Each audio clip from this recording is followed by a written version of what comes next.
Araw sa inyong lahat. Andito na naman si Maylin HK, ang inyong Marites. Siyempre, Marites ako, no? Actually, marami kong gusto i-reaction talaga sa ages. At this moment, mayroon na sa Marites ako ng pagiging about love. Love trend ko. So, ngayon, mayroon akong napanood sa Reels. Hindi ko na ipaparinig kasi nga hindi maganda pakinggan, baka maano tayo dito. So napanood ko dito nga, ito nga sa gitna ng kalsada, nahuli niyang kanyang asawa na may kasamang iba, kabit na asawa niya. At saka kasama pa niyang anak niya. Yung anak niya ang sumusugod doon sa kabit.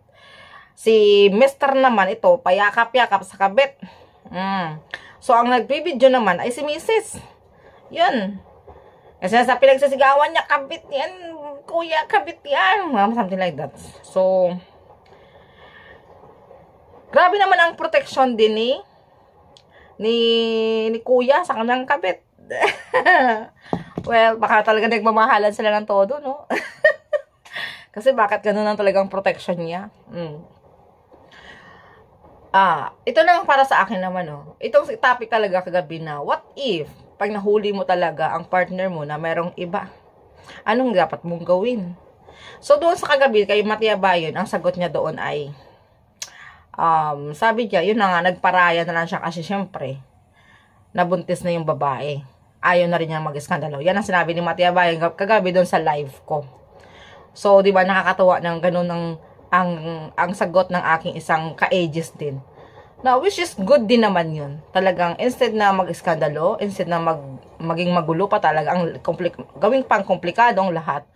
So, kung mahal mo naman talaga totoong tao, set him free, no? Kaysa sa, kumbaga, nasaktan ka na, at kung ipaglaban mo pa, may masasaktan pa. So, mas mabuti na lang yung, okay na yung isa, ikaw na lang nasaktan, di ba? At least, more blessings pa naman talaga sa'yo yan. So, ito naman kay Jane. Ito si Jane. Sabi naman doon sa comment section. Kasi talagang Jane, shoutout sa iyo, parang pinanood mo talaga yung live ko, ha. Yung marites ko dito sa live kagabi ay alam kong nanood ka talaga. Kasi, ito, yung reaction mo ay medyo kalagat na ano to ng live ko about itong ganitong topic. So, talagang saludo ako sa iyo. Sabi ni Jane, ako din po ate. May boyfriend po ako, 11 years na kami. Kaso, nakabuntis siya ng iba. Nakabuntis na siya habang kami pa.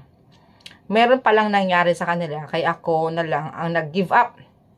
Gusto niya makipagbalikan, sinabi ko unahin niya ang nabuntis niya at ang anak niya. Kasi alam ko, pag binalikan ko siya, wala na ang love niya sa akin at mawala na din ako ng love sa kanya. O, diba? Ito ang sinasabi ko na instead na makipag-iskandalo ka, instead na makihati ka pa, set him free na lang. At para na rin sa peace of mind mo yan. Kasi, ano mo may magkasama naman kayo, meron naman doong nakabadra sa isip niya dahil may nabuntis na siyang iba. So, same as this one nangyari nga sa itong senaryo ngayon.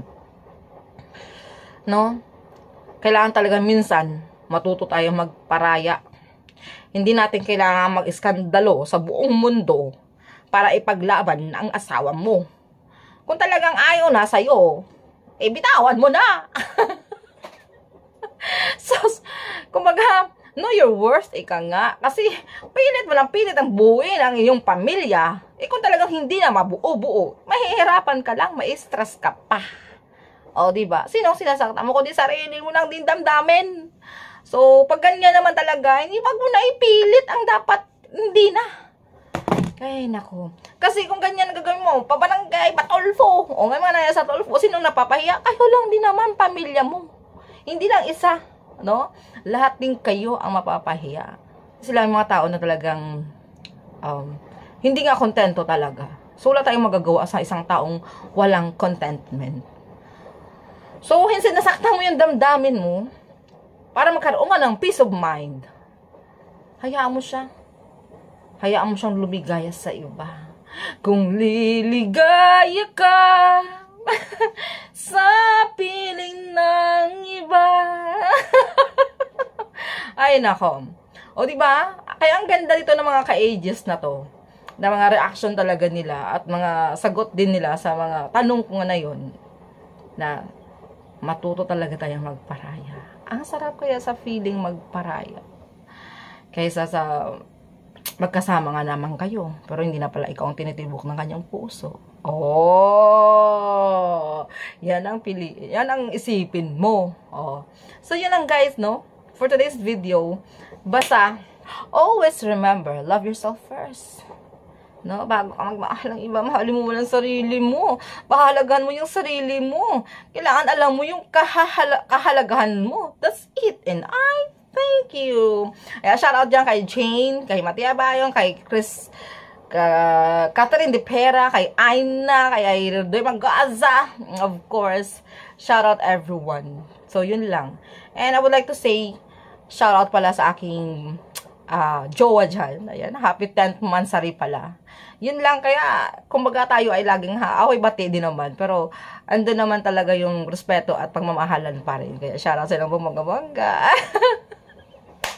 O ganun na dapat ang relasyon, kasi wag mo na sobra talagang maging mahigpit kayo sa isa't isa. Dapat magkaroon pa rin kayo ng space at privacy sa inyong sarili ba, no? Na hindi kailangan higpitan mo yung partner mo, hindi kailangan higpitan ka din niya.